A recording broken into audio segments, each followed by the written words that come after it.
Hello, everybody. My story, very normal people. Today we have another author, co author, and also a professor. So she is from Canada, right? Duluth, Minnesota. Sorry. No, it's okay. It's very close. Yeah, okay, nearby. Okay. So, Kelly, welcome to our show. Thank you so much for having me. So, I always prefer our guests, I'll say they introduce themselves to our audience. Can you please do the same? Yeah, absolutely. So I'm Kelly Florence. As mentioned, I'm a writer and a professor of communications here in Duluth, Minnesota, at Lake Superior College. Canada is just about an hour and a half north of here, so very close. I've lived in Minnesota my whole life. My favorite genre is horror. I love horror movies, and I love teaching people to be better communicators. So it means that we're going to talk about communicating today, right? How to Yes. communicate, right? So uh, when you start to teach your students about communication, how do you start? What will So be I the think the introduction of communication? Yeah. So I think that the most important thing, and that I try to teach everybody, regardless of, if you're a freshman in college or I've got some non-traditional students, is that we're not naturally all born good communicators. Some of us are very shy, very nervous to even have conversations with each other, but know that it's a skill, like any skill. The more you practice, the better you'll become at it. So whether it's public speaking, whether it's going in for a job interview, or if it's just having small talk conversations with coworkers, you can become better the more you practice. And so I like to start off right away in the beginning of the semester. Everyone get comfortable with each other in the space, know that we're all here, we're all in the same boat. And it's such a joy by the end of the semester to see how much people improve in all of those skills. So when we speak about communication, is it in general about communication or a specific communication? Let's say in Yes. language or in body language communication. In what kind? Yeah, so I teach all types of all of our students are required to take some communication courses. So they either take Introduction to Communication, which covers all of those things that you mentioned. We learn about culture, how to handle conflict, how to have conversations. We learn about our verbal communication and our nonverbal, and the things like becoming self-aware of how you're coming across to other people, because we may not even realize how we're coming across. And then we get more in depth and we start talking about interpersonal communication, those relationships. We can talk about relationship communication. That's another specific class I teach. And then also communication in the workplace, which has its own set of rules. What you said now, I'm all full interested. Unfortunately, we don't have a lot of time for that to start with every single one that you said about communication. But Yeah. let's say that we can have a kind of a introduction a little bit, and maybe we can go a little bit more details in some parts about communicating. So, what are the biggest problems that people face when they communicate themselves in front of other people or one to one, head to head, we say, or so what Yeah, is I the think yeah. I think one of the biggest problems that people have is just not being self-aware. They don't know how they're coming across. And so some people, I just used this example the other day, they might be very passive aggressive with how they're handling conflict or talking to somebody else, and they're not being direct. They're kind of going around. And that's in Minnesota, we call it the Minnesota nice, because everyone seems nice because they don't want conflict, but it ends up being kind of passive aggressive because you might come off snarky. And so if we become more self-aware of how others are perceiving us, we're going to be better communicators ourselves. And so I think that's the biggest piece that it's important for everyone to learn. And then the other part, another thing that I teach is public speaking. Mhm. Anytime you're speaking in front of a group, whether it's at leading a meeting or you're in an interview or you're giving a speech, people are nervous. And the thing that I remind my students is that even celebrities, before they go and accept an award, before they go on a talk show, they get nervous too. So it's natural Mhm. and it's okay. And we just, as I said, if you practice, you can work through it and become better.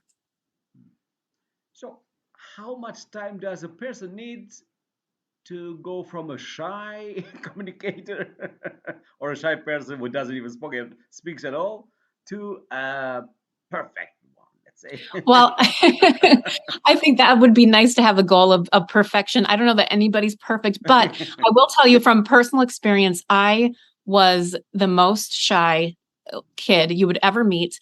And I joined a speech team where we had to give speeches once a week in order to get over my shyness. And I also joined the theater department and started being in plays. And that gave me self confidence in order to feel more confident talking to people, speaking in public. And so I think if I can do it, anybody can do it. It's possible. so, so what will be, let's say, some expressions that somebody, if you want to convince someone for something that you're saying, is the truth or maybe not, half or whatever. So, what are some of the tricks, if we can say, the Yeah. tricks in the quotation that we can use so we can make people uh, understand and believe us in one sense, you know?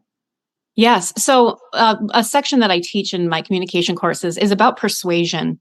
Precision. And a great example, if you watch any infomercial, late night infomercial on TV, they're including all of these things to get you to convince you to buy a product. And it works. Sometimes I buy the products. But what it is it's first of all, they're going to appeal to you on a personal level. So if I'm trying to convince you of something, I'm going to tell you something about myself. I'm going to reveal something so we get to know each other.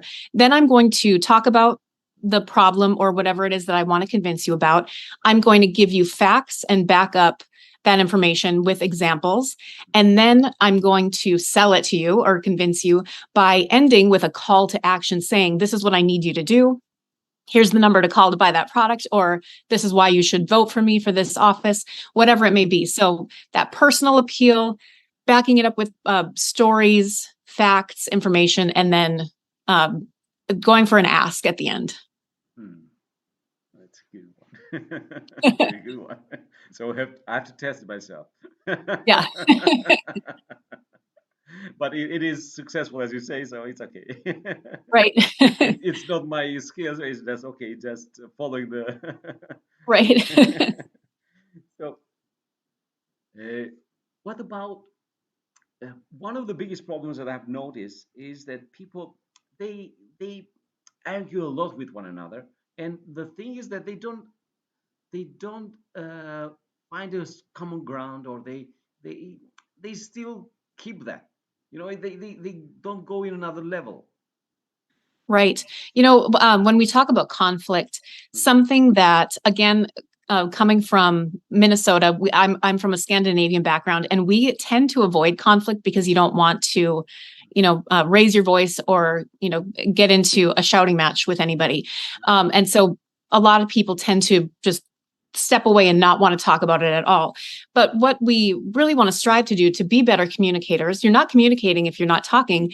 And so you talk about your conflict and you try to find win-win solutions so that you're both getting something out of it.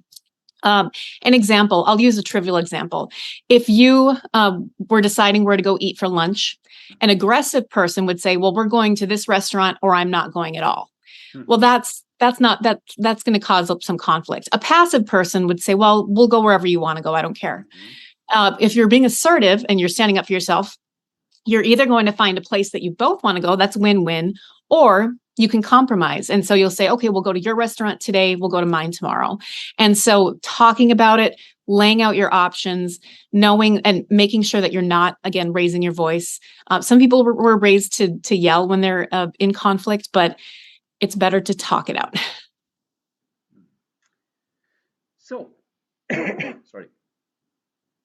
So in our show, I've had many people that have talked about their books and from their experience, their stories, their life stories, true stories, their own or other people's stories. So can you tell us any, apart from yours that you told us, you were very shy and you just, can you tell us any success story that you have had, let's say? Yeah. So ever since I was little, I loved scary things. My favorite a holiday was Halloween. I loved watching scary movies. And every time we went to the library, I'd try to find an old black and white horror movie to watch, to rent, to bring home. And so naturally, I've always just been drawn to finding out the truth behind some of these legends. Like I wanted to go and research Bigfoot. I wanted to go and find out, who was this person that this movie was based on. And so that led naturally into this curiosity.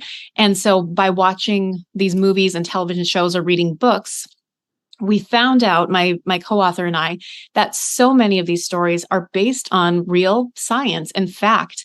And so by doing the research, interviewing a variety of people for our books, we've come to find out that truth can be scarier than fiction, and that a lot of these fictional stories are based on real science.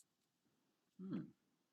So, but when you watch a movie, as you're saying, a scary movie, sometimes maybe mm, the science it's not shown so much there. In the movie, you just Right, see the scenes and all this, and that's all. It just right, remains there, and it's like, and because we're human and we what we see, that is what we think mostly. right. So, You and we know, just it's get stuck in the scene, not deeper than that.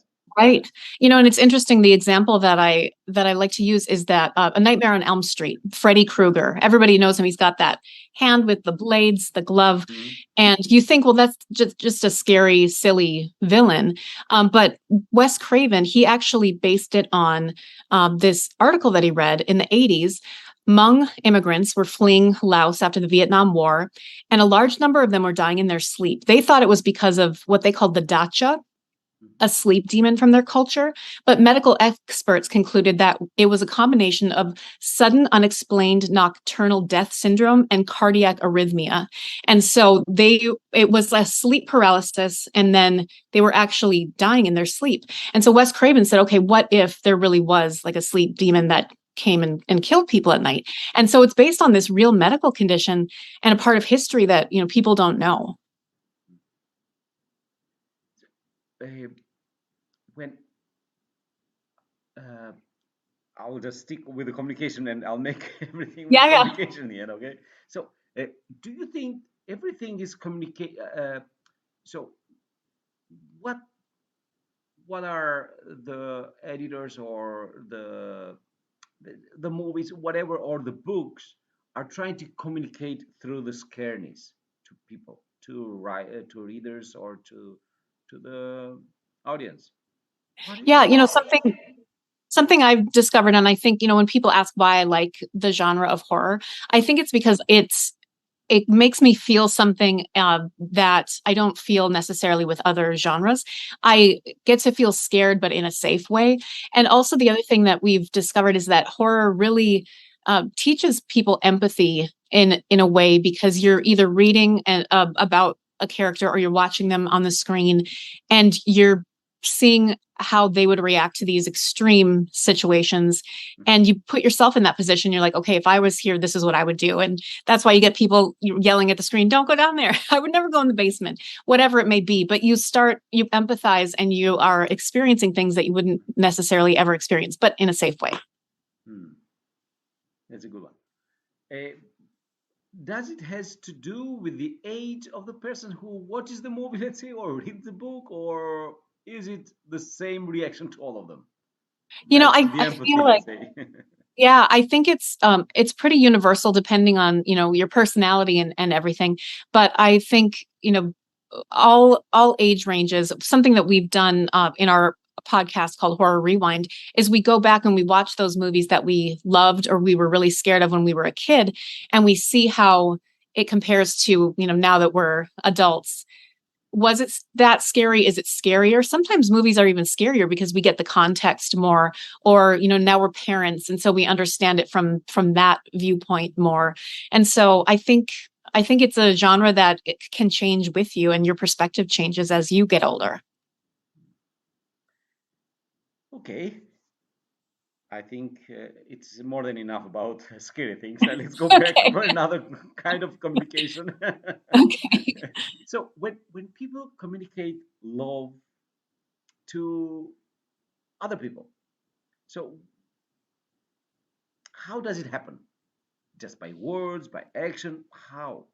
Yeah, so you may have heard there was a book that came out a while ago, and we actually wrote about it in our latest book, The Science of Witchcraft, called the Love Languages, and Mm-hmm. how we express our love either through actions or words or gift giving, Mm-hmm. things like that. And also, we teach in communication that there's different kinds of love. The compassionate, selfless love is agape. We may have heard that term Agape, before, yeah, Greek but one, there's yeah. also um, there's storge, which is a peaceful and Or slow kind of love. You start as friends first, and then you develop love. There's manic love. It's mania. People make up and break up all the time. Sometimes it's based on just physical attraction and excitement. That's ludus. But we can love in different ways. Our love can change in relationships, mhm. but what we want to strive for is that selfless love, and make sure again that we're communicating with the people we love, that we're looking for those win-win solutions, and we're standing up for ourselves. We're being assertive, not aggressive. Mm, okay. And between two friends. So, what is characteristic of two friends in the way that they talk or the communication that they have with one another? What is something that's characteristic for them?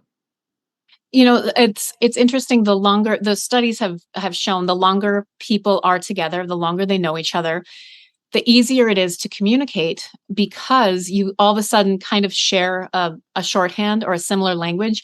You can send just a look and they Mm-hmm. know what you're talking about. And, partners, best friends, longtime coworkers, it happens with everyone. What you want to make sure is that you don't get so comfortable with not communicating because you have this shorthand that you're starting to let things slip or build up.